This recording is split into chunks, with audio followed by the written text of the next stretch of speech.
코스모스 1장. 코스모스의 바닷가에서. 코스모스는 과거에도 있었고 현재에도 있으며 미래에도 있을 그 모든 것이다. 코스모스를 정관하노라면 깊은 울림을 가슴으로 느낄 수 있다. 나는 그때마다 등골이 오싹해지고 목소리가 가늘게 떨리며 아득히 높은 데서 어렴풋한 기억의 심연으로 떨어지는 듯한 아주 묘한 느낌에 사로잡히고는 한다.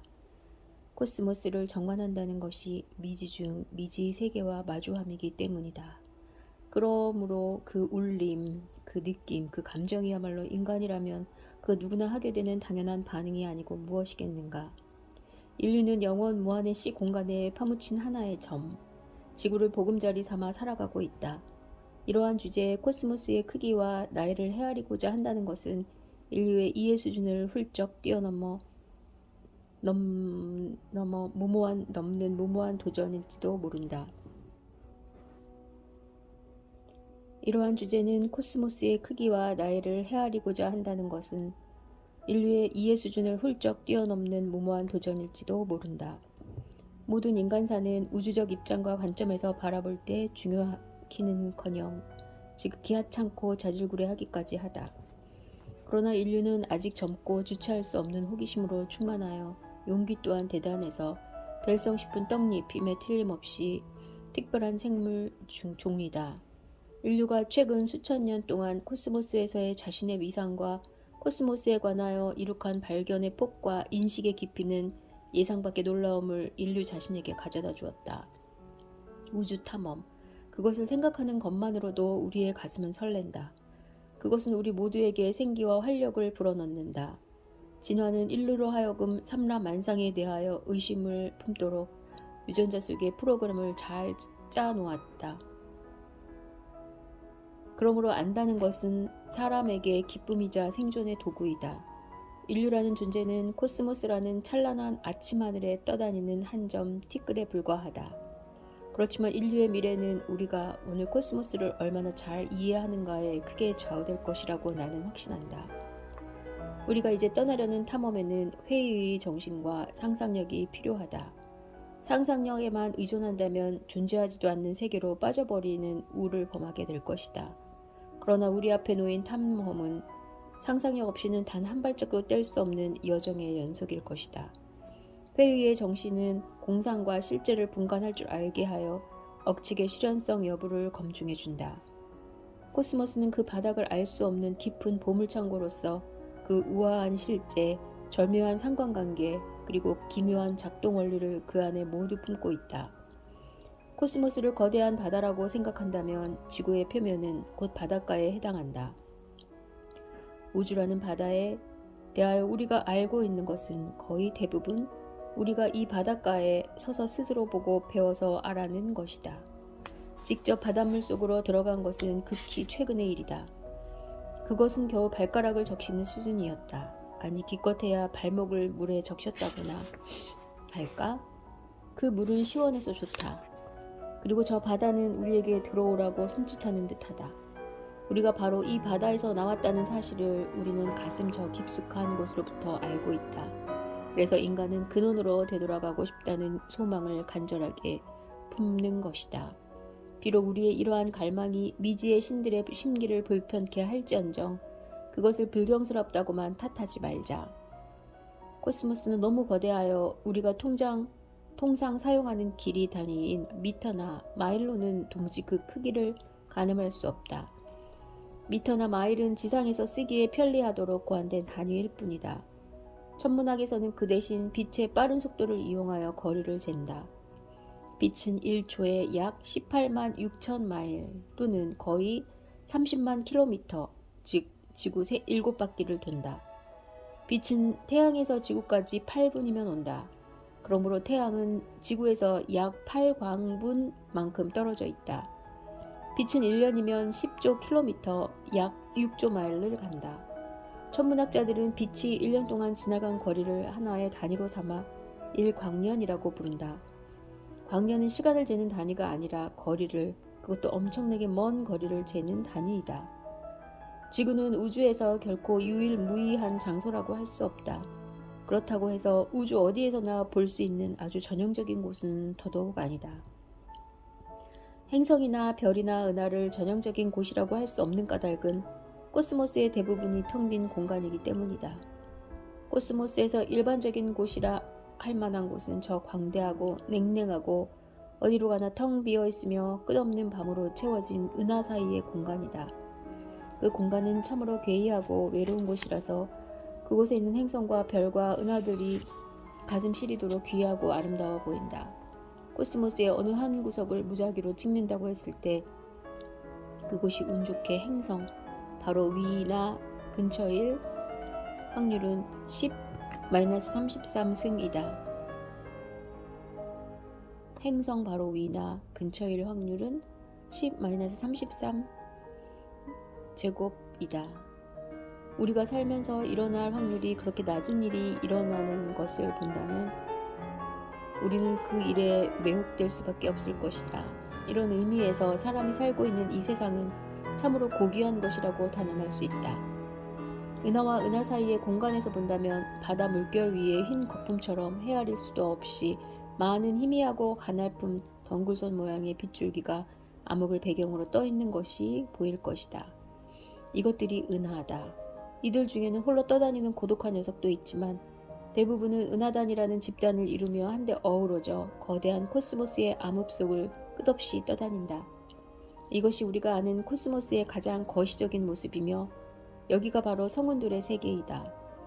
지구에서 80억 광년 떨어진 곳, 우리가 우주의 중간쯤으로 알고 있는 머나먼 저곳이 성운들의 세상이란 말이다. 은하는 기체와 티끌과 별로 이루어져 있다. 수십억 개에 이르는 별들이 무더기로 모여 은하를 이룬다. 별 하나하나가 누군가에게는 태양일 수 있다. 그러므로 은하 안에는 별들이 있고 세계가 있고 아마도 각종 생명이 번성한 자연계가 있고 지능을 소유한 고등생물의 집단이 있으며 우주여행을 자유자재로 할 수 있는 고도의 문명사회들도 있을 것이다. 그러나 이처럼 은하를 멀리서 바라보면 은하가 아기자기한 것들을 모아 놓은 하나의 예술작품으로 보인다. 그것은 조개껍데기나 산호조각처럼 코스모스라는 바다에서 자연이 영겁의 세월에 걸쳐 조탁하여 만들어낸 예술품이다. 우주에는 은하가 대략 100억, 1000억 개 있고 각각의 은하에는 저마다 평균 1000억 개의 별이 있다. 모든 은하를 다 합치면 별들의 수는 10의 11승 곱하기 10의 11승은 10의 22승 개나 된다.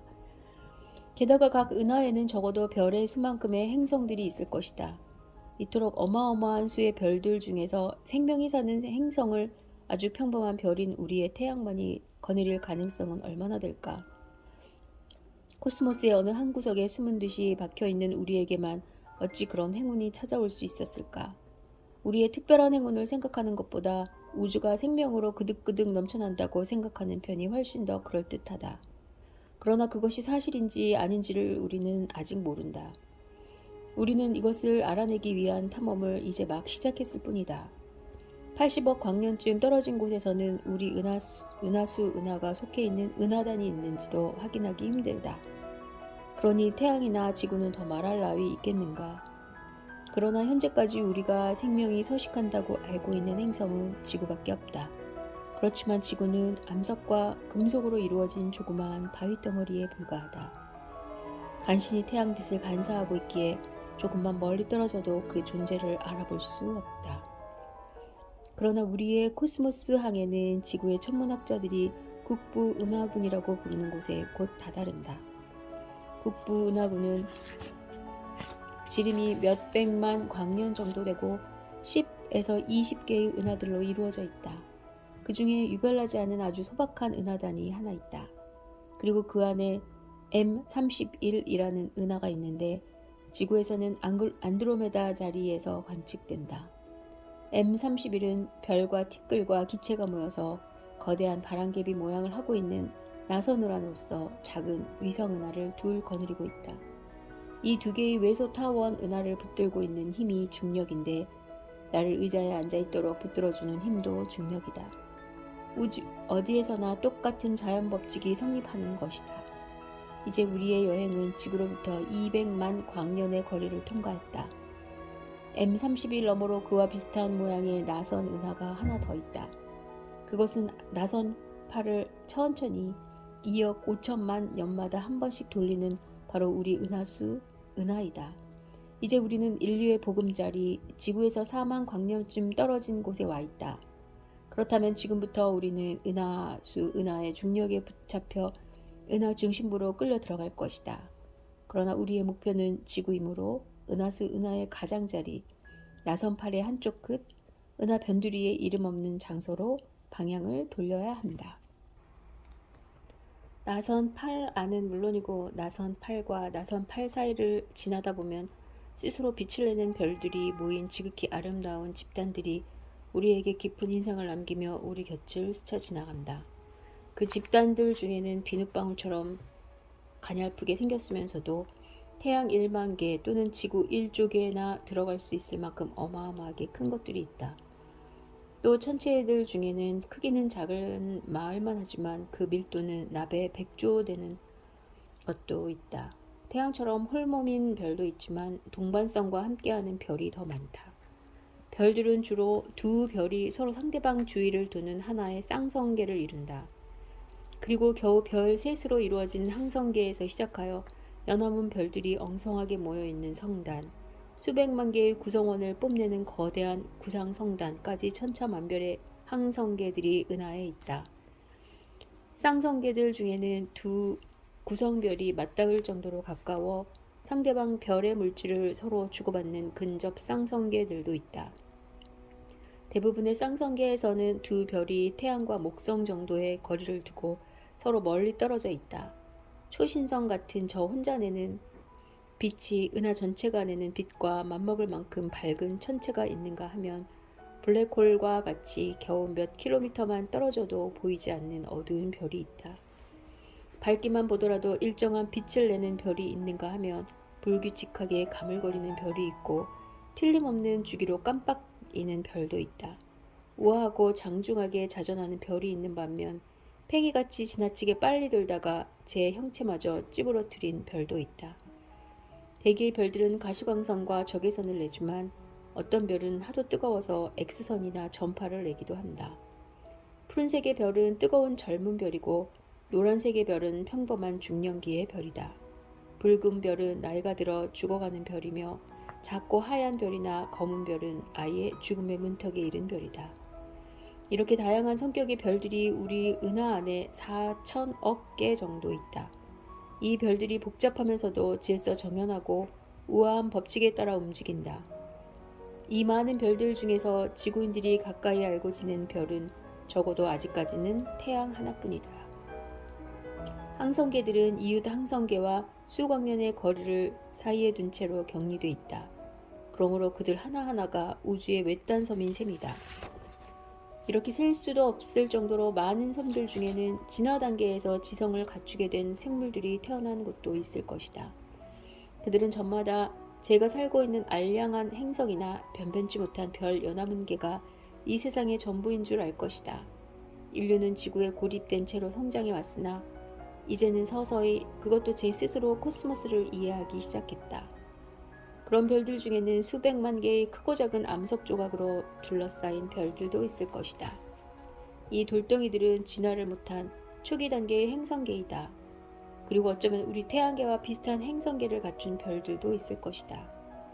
그 행성계의 외곽에는 고리를 걸치고 얼음 위성을 거느린 거대한 기체 행성들이 있고 가운데로 갈수록 더 작고 따뜻하며 푸른 하늘과 흰 구름을 가진 세계들이 있을지도 모른다. 그런 행성들 중 하나에서 지적 생물이 진화해 행성 표면을 대규모로 개조하고 있을지 모른다. 그들은 코스모스에 사는 우리의 형제요 자매이다. 그들은 지구의 인류와 어떻게 다를까? 겉모습은 어떻고 신체의 생화학적 메커니즘, 신경 생리학적 구조, 역사, 정치, 과학, 기술, 예술, 음악, 종교, 철학은 어떨까? 언젠가 우리는 저들을 알게 될 것이다. 이제 우리는 지구에서 1광년 떨어진 지구의 뒷마당에 이르렀다. 거대한 눈덩이들이 태양을 둥글게 에워싸며 무리를 이루고 있다. 혜성들의 고향이다.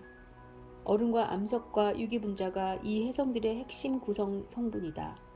지나가던 별들의 중력이 심심치 않게 이들을 슬쩍슬쩍 건드리면 그때마다 얼음 덩어리들 중에 하나가 태양계 안쪽으로 날아간다.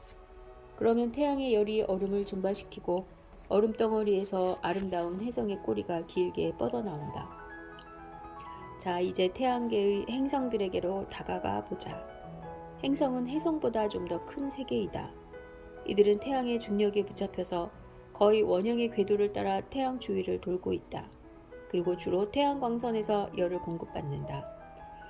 명왕선은 메탄 얼음으로 덮여있는 행성으로 카론이라는 대형 위성을 하나 거느리고 있다. 태양광선을 멀찍이서 받은 명왕성에서는 태양이 칠개 어둠 속에서 작게 빛나는 점으로밖에 보이지 않는다. 해왕성, 천왕성, 태양계의 보석인 토성, 그리고 목성은 거대한 기체 덩어리들이다. 이 목성형 행성들은 하나도 빠짐없이 얼어붙은 위성들을 주르르 거느리고 있다. 기체 행성들과 거대한 빙산 덩어리들이 공전하는 지역을 지나 태양 쪽으로 향하여 따뜻한 내 행성계로 들어가면 우리는 그곳에서 암석지대를 만나게 된다. 예를 들어 붉은 화성에서는 화산이 솟아오르고 깊은 협곡곡이 입을 쩍쩍 벌리며 어마어마한 규모의 모래 폭풍이 행성 전체를 휘감는다. 어쩌면 화성에는 아주 단순한 생물이 있을지도 모른다. 지금까지 우리가 보아온 모든 행성들은 태양 주위를 공전한다. 태양은 우리에게 가장 가까운 별이다. 태양의 중심에는 수소와 헬륨 기체가 핵 융합 반응을 일으키는 용광로가 자리 잡고 있다. 이 용광로가 태양계를 두루 비추는 빛의 원천인 것이다. 드디어 기나긴 여행이 끝나고 우리는 작고 부서지기 쉬운 청백색의 세계로 돌아왔다.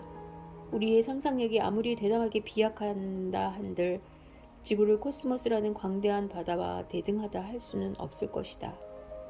지구는 광막한 우주의 미하이며 무수히 많은 세계 중의 하나일 뿐이다. 지구가 우리에게만 의미심장한 곳일지 모르겠지만 어쩌랴 우리의 보금자리요 우리를 길러준 부모가 지구인 것을. 이곳에서 생명이 발생하여 진화했으며 인류도 이곳에서 태어나 유년기를 지내고 성년으로 자라는 중이다. 바로 여기에서 인류는 코스모스 탐험의 열정을 키웠으며 아무런 보장 없이 고통스러운 우리의 운명을 개척해 나가고 있다. 행성 지구에 오신 것을 환영합니다. 푸른 질소의 하늘이 있고 바다가 있고 서늘한 숲이 펼쳐져 있으며 부드러운 들판이 달리는 지구에 오신 것을 환영합니다. 지구는 생명이 약동하는 활력의 세계이다. 지구는 우주적 관점에서 볼 때도 가슴 시리도록 아름답고 귀한 세상이다. 지구는 이 시점까지 우리가 알고 있는 한 유일한 생명의 보금자리이다. 우리는 공간과 시간을 헤쳐 우주를 두루 돌아다녔다. 그렇지만 코스모스의 물질이 생명을 얻어 숨을 쉬고 사물을 인식할 수 있게 된 곳은 이곳 이외에는 아직 찾을 수가 없었다. 이곳은 확실히 물질이 인식의 주체가 될 수 있었던 곳이다. 이와 비슷한 세계가 우주 곳곳에 흩어져 있었겠지만 그곳들은 우리가 앞으로 찾아야 할 희망의 대상이다. 위대한 탐험은 바로 여기 지구에서 시작될 것이다. 인류가 값비싼 대가를 치르면서 100만 년 이상의 긴 세월에 걸쳐 거둬들이고 축적해 놓은 지혜로 우주 탐사의 문을 열 수 있었던 곳이 바로 여기 지구란 말이다. 오늘날 우리는 위대한 지성들과 동시대에 살고 있다. 그들은 명석하여 호기심으로 가득 찬 용기 있는 인물들이다. 한 발 더 나아가서 현대는 학구적 탐험의 정신을 높이 사는 시대이다. 우리가 이러한 시대 정신과 함께할 수 있다니 얼마나 큰 축복일까. 돌이켜보건대 인류는 별에서 태어났다. 그리고 잠시 지구라 불리는 세계에 몸을 담고 살고 있다. 그러나 이제 자신의 원초적 고향으로 돌아가고 싶어 감히 그 기나긴 여정에 첫 발을 내딛고자 하는 것이다. 인류 문명사에서 중요한 것들은 대체로 고대 근동 지역에서 발견되고 만들어졌다. 지구가 조그마한 세계라는 인식 역시 현대인들이 기원전 3세기라고 부르는 시절에 당시의 거대 도시 이집트의 알렉산드리아에서 비롯되었고 그 무렵 알렉산드리아에는 에라토스테네스라는 인물이 살고 있었다. 그를 시기하고 경쟁의 상대로 여겼던 어떤 사람들은 그를 베타라고 불렀다고 한다. 베타는 알다시피 그리스어 알파벳의 두 번째 글자이다. 에라토스테네스는 무슨 일을 하든 그 분야에서 여지없이 세계 둘째가는 사람이기 때문에 베타라는 이름으로 불렸다는 것이다. 그러나 에라토스테네스가 손을 댄 거의 모든 분야에서 그는 베타가 아니라 아주 확실한 알파였다. 에라토스테네스는 천문학자이자 역사학자, 지리학자, 철학자, 시인, 연극 평론가였으며 수학자였다. 천문학 저서에서 시작하여 저서 고통으로부터의 자유까지 그가 쓴 책의 제목만 보아도 그의 관심이 광범위하고 다양했음을 알 수 있다. 그는 또한 유명한 알렉산드리아 도서관을 책임진 도서관장이었다. 어느 날 거기에서 그는 파피루스 책이 다음과 같은 내용이 적혀 있는 것을 보았다. 남쪽 병마 변방의 시에네 지방, 나일강의 첫 급류 가운데 가까운 곳에서는 6월 21일 정오에 수직으로 꽂은 막대기가 그림자를 들이우지 않는다. 1년 중 낮이 가장 긴 하진 날에는 한낮이 가까이 갈수록 사원의 기둥들이 들이우는 그림자가 점점 짧아졌고 정오가 되면 아예 없어졌으며 그때 깊은 우물 속 수면 위로 태양이 비쳐 보인다고 씌어 있었다. 태양이 바로 머리 위에 있다는 뜻이었다. 보통 사람 같으면 쉽게 지나쳐버릴 관측 보고였다. 나무 막대기, 그림자, 우물 속에 비친 태양의 그림자, 태양의 위치처럼 단순하고 일상적인 일들이 무슨 중요한 의미를 품고 있으랴. 그러나 에라토스테네스는 과학자였다. 그는 이렇게 평범한 사건들을 유심히 봄으로써 세상을 바꾸어 놓았다. 어떻게 보면 세상이 다시 만들어졌다고 해도 과언이 아니다. 에라토스테네스는 실험 정신이 강한 학자였다. 그는 실제로 알렉산드리아의 막대를 수직으로 꽂고 그 막대가 6월 21일 정오에 그림자를 들이우는지를 직접 조사하였다. 결과는 그림자가 생긴다 였다. 이에 에라토스테네스는 어떻게 똑같은 시각에 시에네에 꽂힌 막대기는 그림자를 들이우지 않는데 그보다 더 북쪽에 있는 알렉산드리아에서는 그림자를 만드는지 자문해 보았다.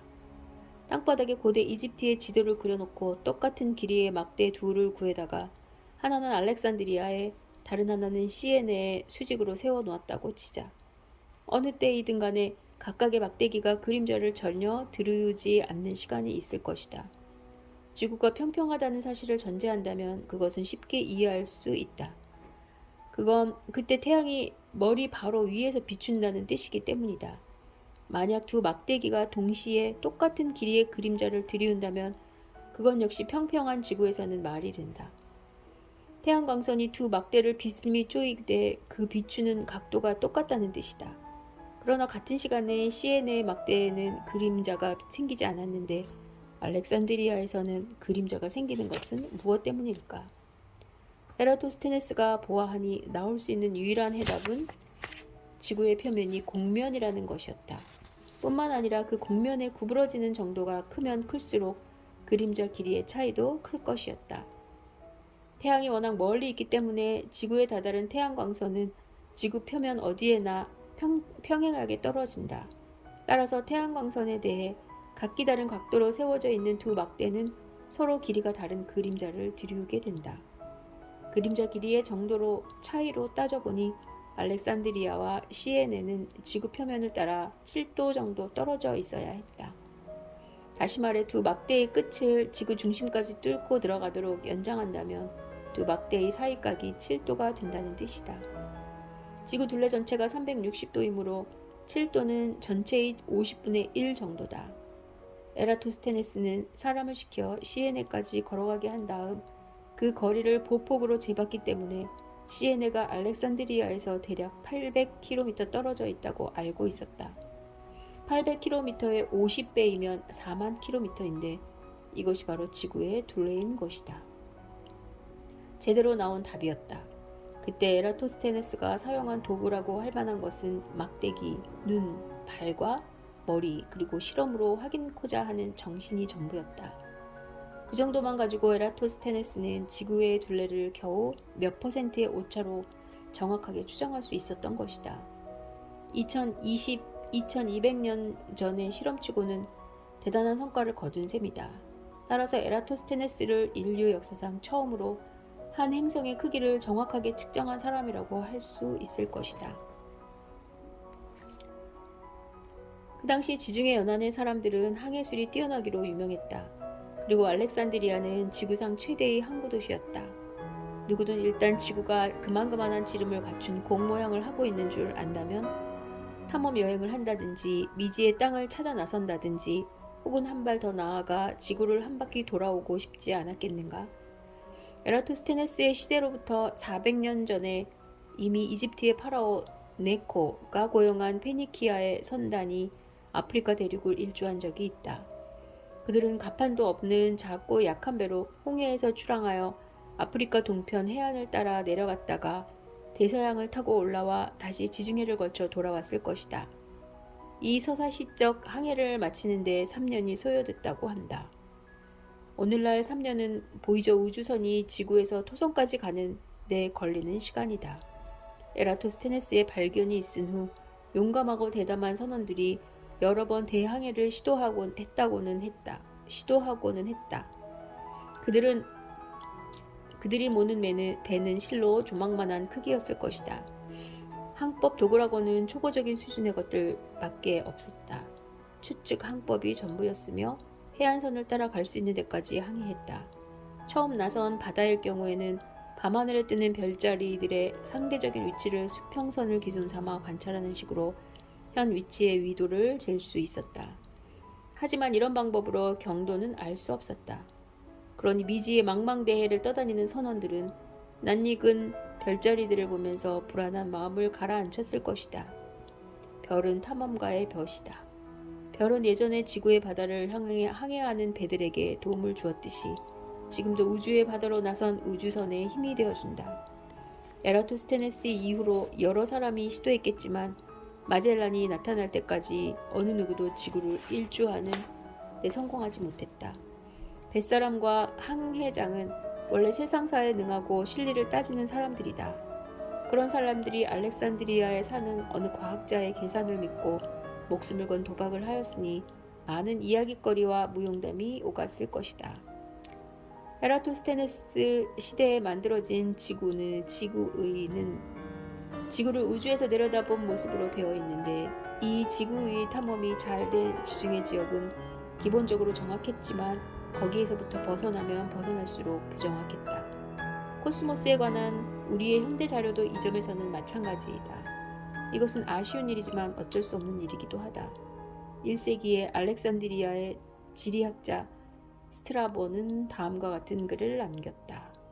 지구를 일주하고자 나섰다 되돌아오는 사람들은 대륙의 앞을 막아 회항한 것이 아니라고 한다. 바닷길은 항상 거침없이 열려 있었지만 더 못 가고 돌아온 까닭은 오로지 자신의 의욕 상실과 식량 부족 때문이라고 한다.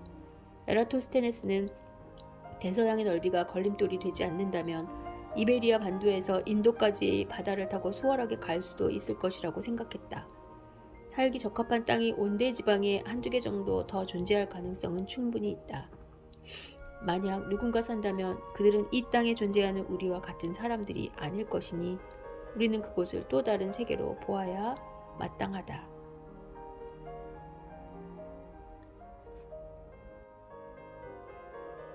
인류가 비로소 진정한 의미의 다른 세계로 용감히 발을 내딛게 된 것이다. 뒤이어 지구 탐험 사업이 세계 곳곳에서 벌어졌는데 그 중에는 중국과 폴리네시아로부터 오는 여행이 있었는가 하면 또 그곳으로 가는 여행도 있었다. 이 같은 인류 탐험사의 절정은 물론 크리스토퍼 콜럼버스의 아메리카 대륙의 발견을 시작으로 그 후 몇백 년 동안 이루어진 항해들이다. 이로써 지구의 지리적 탐사가 완성되었다. 콜럼버스의 첫 항해는 에라토스테네스의 계산과 아주 직접적인 연관이 있었다. 콜럼버스에게는 그가 인도의 제국들로 가는 사업이라는 이름한 사업 계획이 하나 있었다. 그것은 일본과 중국, 인도를 목표로 항해할 때 동쪽으로 아프리카의 해안선을 따라 배를 몰아가는 것이 아니라 뱃머리를 돌려 미지의 서쪽 바다로 대담하게 뛰어들자는 것이었다. 에라토스테네스의 족집게 같은 예언대로 이베리아 반도에서 인도까지 바다를 타고 가는 것이었다. 콜럼버스는 고지도를 파는 떠돌이 도붓장수였다. 그는 옛 지리학자들에 관한 서적과 또 그들이 쓴 책들을 열성적으로 읽었다. 그 중에는 에라토스테네스, 스트라본, 프톨레마이오스의 저술도 들어있었다. 그러나 인도로 가는 사업이 성공하려면 그 긴 여정에서 배와 사람이 견뎌내야 하는데 그러기에는 에라토스테네스가 예측한 지구의 크기가 너무 컸다. 그래서 콜럼버스는 잔꾀를 부려 자기의 계산을 조작했다. 그의 계획을 검토하다 했던 살라만카 대학의 교수들도 콜럼버스의 계산이 거짓이란 점을 제대로 지적했다고 한다. 콜럼버스는 구할 수 있는 책을 다 뒤져 지구의 둘레로서 그 중에서 가장 짧은 것을 택했고 아시아 대륙은 동쪽으로 가장 긴 것을 찾아낸 다음 그 수치마저 늘렸던 것이다. 가는 도중에 아메리카 대륙이 있었기에 망정이지 없었더라면 콜럼버스는 쫄딱 망했을 것이다. 지금은 수많은 탐험대가 지구의 구석구석을 이미 다 거쳐간 후다. 신대륙도 잃어버린 땅도 지구에서는 더 이상 찾을 수 없다. 과학기술의 발달로 인간은 지구에서 가장 황량하고 외딴 지역이라도 찾아가서 탐사할 수 있게 되었다. 또 이런 악조건의 환경에서도 우리는 삶을 영위할 수 있게 됐다. 현대는 인간이 과학기술을 이용하여 우주로 과감히 나아가 지구 이외의 세계를 탐험하기 시작한 위대한 시대이다. 자신들의 발목을 잡고 놓아주지 않았던 지구의 모습을 지구 바깥에서 내려다본 기쁨은 얼마나 큰가. 지구는 에라토스테네스가 예측한 규모와 모양 바로 그대로였으며 대륙들의 윤곽선은 옛 지도 제작자들의 능력과 솜씨를 새삼스럽게 확인해 주었다. 에라토스테네스와 알렉산드리아의 지리학자들이 그 자리에 함께할 수 있었다면 모두 무릎을 치며 좋아하지 않았을까? 알렉산드리아는 기원전 300년경부터 약 600년 동안 인류를 우주의 바다로 이끈 지적 모험을 잉태하고 양육한 곳이다. 그러나 그 대리석 도시의 위용과 영광의 흔적은 이제 어디에서도 찾아볼 수 없다. 피지배층이 느꼈던 배움에 대한 두려움과 그들이 겪어야 했었던 지배층으로부터의 억압에 대한 반작용의 결과로 옛 알렉산드리아의 영광은 대중의 기억에서 거의 완전히 지워지고 말았다. 알렉산드리아에는 지극히 다양한 사람들이 살았다. 번성 초기에는 마케도니아 병사가, 좀 후대에 와서는 로마의 병사들이 우글댔다.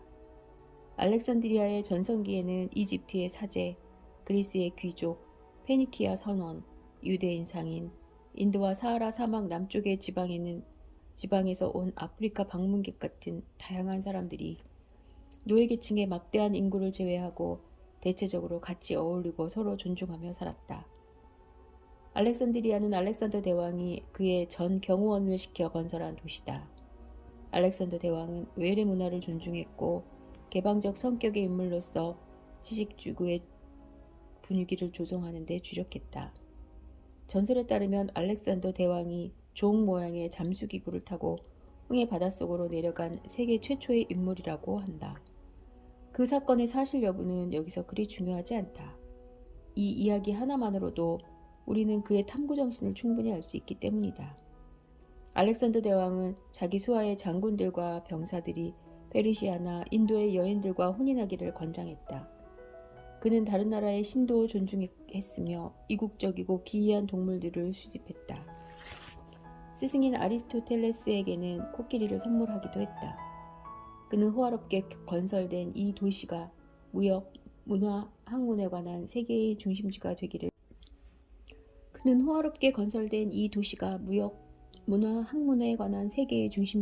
원했다. 폭이 30m나 되는 그 넓은 도로를 깔고 그 주위는 우아한 건축물과 조각상 등으로 꾸몄다. 알렉산드리아에서는 알렉산더 대왕의 기념 묘역과 고대 세계 7대 불가사의 중에 하나인 파로스 등대를 볼 수 있었다. 그러나 알렉산드리아의 제일 가는 자랑거리는 알렉산드리아 대도서관과 그 부속 박물관들이었다. 박물관이란 사실 이름을 그대로 옮기면 뮤즈라고 불리던 9 여신의 전공 분야에 각각 받쳐진 연구소였다. 그 전설의 도서관은 거의 모두 사라져버렸고 오늘날에는 당시 별관에 불과했던 세라피움이라는 축축하고 잊혀진 지하실만 하나 남아있다. 세라피움은 본래 세라피스, 신에게 바쳐진 신전이었는데 후대의 지식에 봉헌된 성전으로 바뀐 셈이다. 물질적인 유물로서는 썩어 부서져가는 책꽂이 선반 서너 개가 고작이다. 그러나 이곳이 한때에는 지구에서 가장 거대했던 도시의 심장이자 영광이었다. 세계 역사상 최초로 설립된 진정한 의미의 연구 현장이었다. 도서관 소속 학자들은 코스모스 전체를 연구했다. 코스모스는 우주의 질서를 뜻하는 그리스어이며 카오스에 대응되는 개념이기도 하다. 코스모스라는 단어는 만물이 서로 깊이 연관되어 있음을 내포한다. 그리고 우주가 얼마나 미묘하고 복잡하게 만들어지고 돌아가는지에 대한 인간의 경외심이 이 단어 하나에 고스란히 담겨 있다. 학자들은 알렉산드리아 대도서관에 모여 물리학, 문학, 약학, 천문학, 지리학, 철학, 수학, 생물학, 공학 등을 두루 탐구할 수 있었다. 과학과 학문의 시대가 도래했던 것이다. 전 세계의 천재들이 몰려와서 함께 용약하던 알렉산드리아 대도서관은 인류 역사상 최초의 세계의 모든 지식을 체계적으로 수집하여 집대성하려던 곳이었다. 알렉산드리아 대도서관에서 활동한 학자들 중에는 에라토스테네스 이외에도 별자리의 지도를 작성하고 별의 발길을 추정한 히파르코스가 있었고, 기하학을 명쾌하게 체계화하고 어려운 수학 문제로 끙끙거리던 임금에게 기하학에는 왕도가 없습니다 라는 말을 건넨 유명한 유클리드가 있었다. 기하학에 유클리드가 있었다면 한편 언어학에서는 트라키아에 디오니시우스가 있어 말의 품사를 정의하고 언어학의 체계를 확립했다. 생리학자였던 헤로필로스는 지능이 심장이 아니라 두뇌에서 비롯된다는 사실을 확실히 증명했고, 알렉산드리아의 헤론은 톱니바퀴 열차와 증기기관을 발명하고 로봇에 관한 최초의 책 오토마타를 저술했다. 페르가의 아폴로니우스는 타원, 포물선, 쌍곡선이 원추곡선임을 밝힌 수학자였다. 현재 우리가 잘 알고 있다시피 행성, 해성, 별들의 궤도는 원추곡선으로 기술된다. 아르키메데스는 레오나르도 다빈치가 등장하기 이전의 사람들 중에서 가장 천재적인 공학자였다. 천문학자이자 지리학자였던 프톨레마이오스는 오늘날의 사이비 과학이라 할 점성술을 수집하여 정리했다. 그가 주창한 지구 중심 우주관인 천동설이 1500년 동안 맹위를 떨쳤다. 지성적 역량이 아무리 뛰어난 사람이라도 형편없이 틀릴 수가 있음을 상기케 하는 인류사의 조언이었다. 이러한 위인들 중에 위대한 여인도 있었다. 수학자이자 천문학자였던 히파티아는 도서관의 마지막 등불을 지킨 여인으로서 초석을 쌓은 지 700년이 된 이 도서관이 파괴되고 약탈당할 때 그곳에서 함께 순사했다. 그녀의 이야기는 나중에 더 할 것이다. 알렉산더 대왕을 계승한 그리스 출신의 이집트 왕들은 학문을 아주 진지하게 대했다. 그들은 수백 년 동안 대를 거듭하면서 연구활동을 지원했고, 그 시대의 인재들이 자신들의 역량을 충분히 발휘할 수 있도록 도서관의 학구적 분위기를 유지하는 데 노력했다. 도서관은 10개의 대형 연구실로 나뉘어 각각이 특정 분야의 연구를 수행하였다. 곳곳에 분수대가 있었고 멋지게 늘어선 원기둥들, 식물원, 동물원, 해부실, 천문 관측대가 있었다. 커다란 식당에는 학자들이 여유로이 토의하며 중요한 의견을 자유롭게 교환할 수 있었다.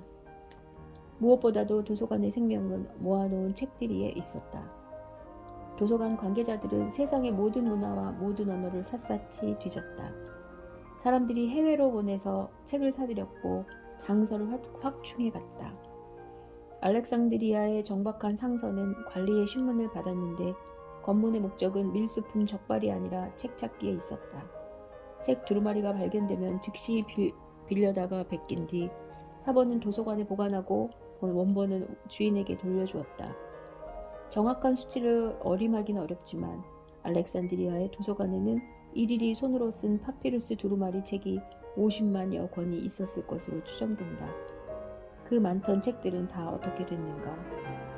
알렉산드리아와 그 대도서관을 낳은 고대 문명이 붕괴되면서 도서관도 서서히 파괴되어 갔다.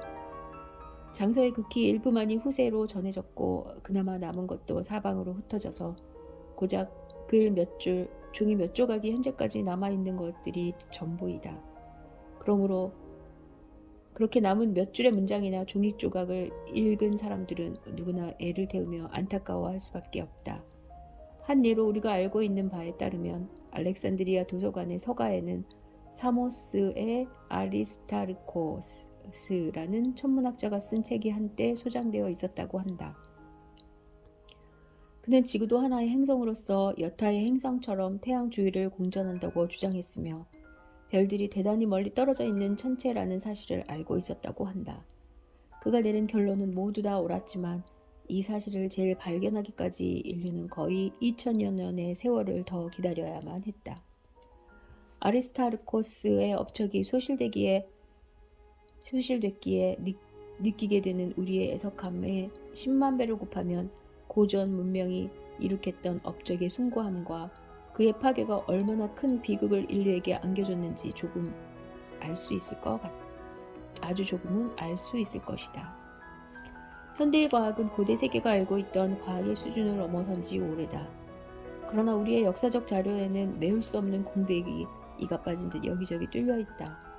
알렉산드리아 도서관에 도서 대여증 하나만 남아 있었더라면 과거의 수수께끼들을 많이 밝혀낼 수 있을 터인데 하는 생각을 하면 참으로 안타깝기 이를 데 없다. 알렉산드리아 도서관에는 바빌론의 사제인 베로소스가 쓴 3권짜리 세계사가 있었다고 전해지는데 실제 작품은 오늘날 세계 어디에서도 찾아볼 수가 없다. 천지 창조부터 대홍수까지를 다루는 제1권에서 베로소스는 그 기간을 43만 2천년으로 잡았다. 이것은 구약성서의 연대기보다 100여 배나 긴 시간이다. 나는 그 책에 무엇이 적혀 있었는지 궁금해서 지금도 견딜 수가 없다. 고대인들은 세계가 아주 오래됐다는 사실을 알고 있었다. 그래서 먼 과거까지 들여다보고자 했던 것이다. 이제 우리는 우리가 옛사람들이 상상할 수 있었던 것보다 훨씬 더 오래됐음을 알고 있다. 인류는 지구 바깥으로 나가서 우주를 관찰할 수 있게 되었다.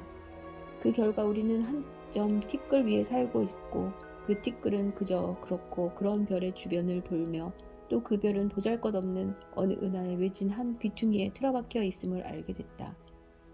우리의 존재가 무한한 공간 속의 한 점이라면 흐르는 시간 속에서도 찰나의 순간밖에 차지하지 못한다.